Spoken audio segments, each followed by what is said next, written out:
जय हिंद दोस्तों, वंदे मातरम। कल भारत बंद था। भारत बंद कहा जा रहा था पर लोगों को पता नहीं चला कि कल भारत बंद था। मतलब हम भी कल थोड़ा बाहर घूम के आपको बताया भी कि भाई भारत बंद है या नहीं। आप लोगों ने खुद ही देखा कि भाई यहाँ तो एक शहर बंद नहीं था, और उस वीडियो के ऊपर जो कई सारे कमेंट्स आए उसमें यही पता चला कि भारत के अलग अलग जगहों में भी कोई बंद नहीं था। हालांकि टिकैत साहब यही चिल्लाते रहे कि भैया हमारा भारत बंद सफल रहा। तो मुझे ऐसा लगता है कि वो अपने घर के अंदर दरवाजे बंद करके बैठ गए होंगे, और क्योंकि उनको वो बंद दिख रहा था इसलिए उनको लगा कि भारत बंद था। लेकिन उन्होंने ये कभी नहीं सोचा होगा कि भारत बंद के इतने बड़े फेलियर के बाद में उनके सामने एक और चीज़ आके खड़ी हो जाएगी, और वो है कि स्टिंग ऑपरेशन। देखिए, ये शुरुआत से ये चीज़ के ऊपर हम तो बात कर ही रहे हैं कि भाई किस प्रकार से ये एक आयोजित किया हुआ आंदोलन है जिसमें कि लोग अपने पॉलिटिकल एजेंडा को सिद्ध करने के लिए आए हैं। पिछले कुछ दिनों पहले अभी हमने एक सुरेश चौहान जी के साथ जो इंटरव्यू हुआ था राकेश टिकैत का, उसमें टिकैत साहब के मुंह से ही सुना कि किस प्रकार से गन्ना जो है बाकी स्टेट्स के मुकाबले यूपी में सबसे महंगा बिकता है, जो कि किसानों के लिए अच्छा है। मतलब बाकी स्टेट्स में अगर 170 180 बिक रहा है तो यहाँ पर वो 325 बिकता है। तो ऑब्वियस ही बात है, ये चीज़ अच्छी है। लेकिन इन चीज़ों को प्रत्यक्ष तौर पर मानते नहीं हैं, क्योंकि सरकार से फिर किस बात के ऊपर बहस करेंगे। इसके बाद अब जो ये बातें निकल कर सामने आई कि भाई भारत बंद, भारत बंद, और भारत बंद इनने कह दिया कि भाई भारत बंद सफल है, और ये भी कह दिया कि हम सरकार से बात करना चाह रहे हैं लेकिन वो बात नहीं कर रहे हैं। मतलब अब यहाँ पे सुर बदलते हुए दिख रहे हैं, जब उनको समझ में आ रहा है कि भैया कोई भी कुछ भी तरीके से हमारा साथ नहीं देने वाला।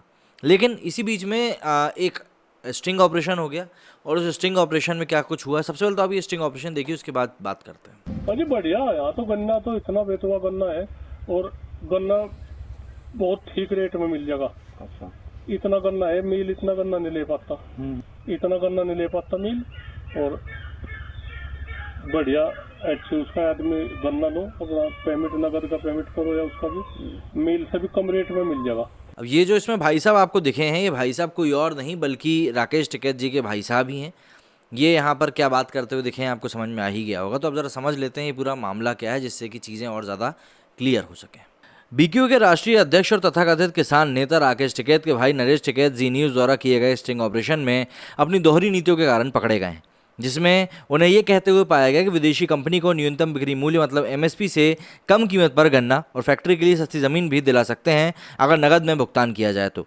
नरेश टिकैत को लगभग 7 मिनट 24 सेकंड के वीडियो में गुड फैक्ट्री और उसी के लिए गन्ना खरीद के प्रस्ताव पर चर्चा करते हुए देखा जा सकता है। एक रिपोर्टर जो कि एक उद्योगपति व्यापारी के रूप में नरेश टिकैत के सामने एक व्यापारिक सौदे का प्रस्ताव रख रहा है, वो नरेश टिकैत से गुड़ की फैक्ट्री खोलने के बारे में बात करते हुए देखा जा सकता है।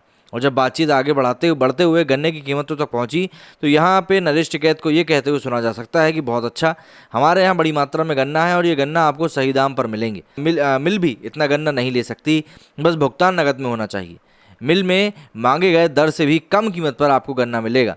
जैसे कि मिल की कीमत है 325 रुपये प्रति क्विंटल, जबकि क्रशर मतलब कोल्हू की कीमत 225 है।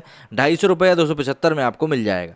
ये ऐसे समय में आया जब नरेश टिकैत जैसे तथाकथित किसान नेता और उनके भाई राकेश टिकैत किसान विरोधी होने का दावा करते हुए कृषि कानूनों के खिलाफ आंदोलन का नेतृत्व कर रहे हैं, जबकि किसान प्रदर्शनकारी एमएसपी को वैध बनाने की मांग कर रहे हैं। वहीं टिकैत अन्य मिलों द्वारा दी जाने वाली कीमतों से कम पर वही गन्ना दिलाने की बात कह रहे हैं, अगर पैसे का भुगतान नकद में किया जाता है तो, सीधे बैंक हस्तांतरण नहीं।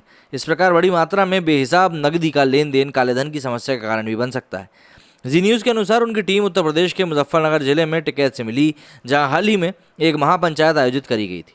टिकैत इसी जिले के रहने वाले हैं। अंडरकवर जी न्यूज़ की टीम ने नरेश टिकैत को सिंगापुर की एक कंपनी के साथ यूपी में गुड़ फैक्ट्री लगाने के समझौते के बारे में बताया। पहले तो टिकैत ने दिलचस्पी नहीं दिखाई, लेकिन जब उन्हें विदेशी कंपनी के निवेश के बारे में पता चला तो उन्होंने दिलचस्पी बढ़ गई। मजे की बात यह है कि टिकैत ने उन मुद्दों को नहीं उठाया जो वे और उनके भाई अक्सर किसान नेताओं द्वारा किए गए विरोध प्रदर्शन के दौरान उठाते हैं।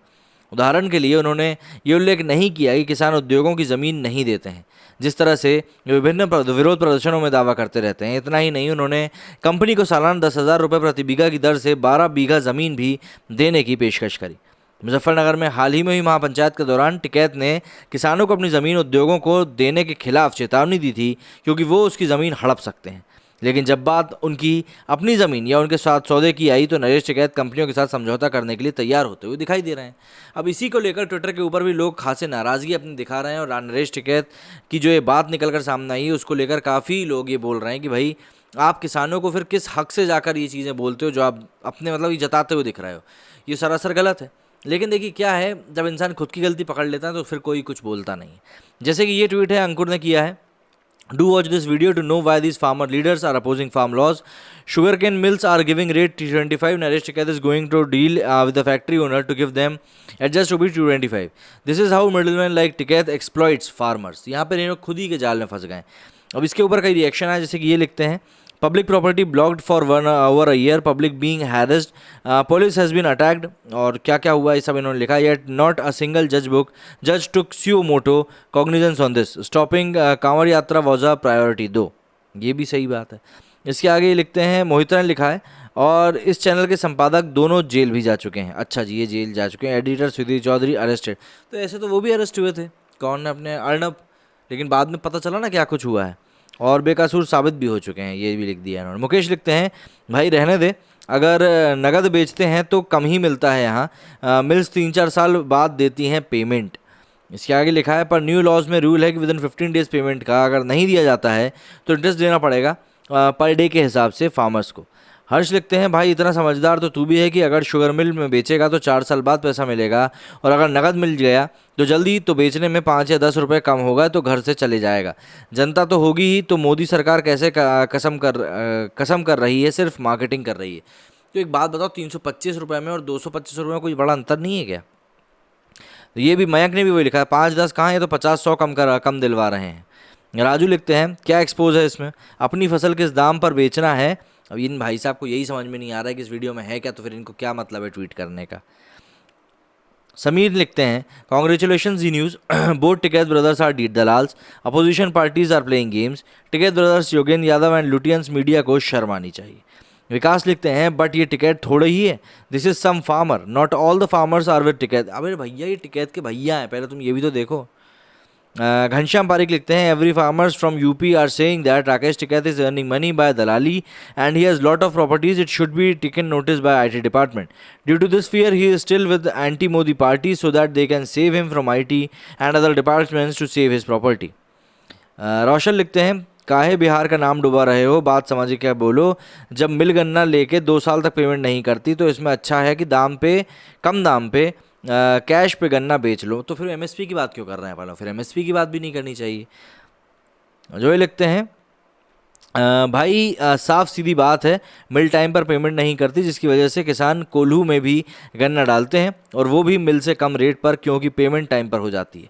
अब थोड़ा दिनों में मिल फिर शुरू हो जाएंगे, पर अब तक पिछले सीज़न का भी पूरा पेमेंट नहीं आया है। इस वीडियो में कुछ नया नहीं है।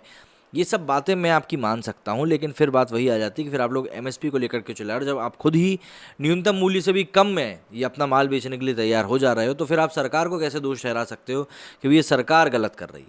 एक तरफ तो आप ये बोल रहे हो कि भाई ये सरकार सही नहीं है, और दूसरी तरफ आप खुद ही इस तरीके से काम कर रहे हो कि सामने वाले को ये समझ में आए कि भाई मतलब क्या है। मतलब एक तरफ महाराष्ट्र में हम देख रहे हैं 180 रुपये में बिक रहा है, यहाँ पे बिक रहा है 325 रुपये में, फिर आप खुद ही साठ गांठ करके 240-250 रुपये में बेचने में तैयार हो जा रहे हो। तो कहीं ना कहीं तो यार ये आप मतलब क्या है, मतलब एक पंथ दो काज वाले काम चल रहे हैं कि भैया हमको ऐसे भी करना है, ऐसे भी करना है, मतलब विरोध भी करना है कि भैया एमएसपी नहीं है और हम एमएसपी से कम में ही बेचेंगे। इतनी सारी चीज़ें एक साथ तो नहीं हो सकती ना। लेकिन क्या है, लोगों को यही चीज़ें समझ में नहीं आ रही, और इसी चक्कर में सब बातें जो हैं वो उलझती जा रही हैं। मेरी स्टूडियो में फिलहाल इतना ही। जय हिंद, जय भारत।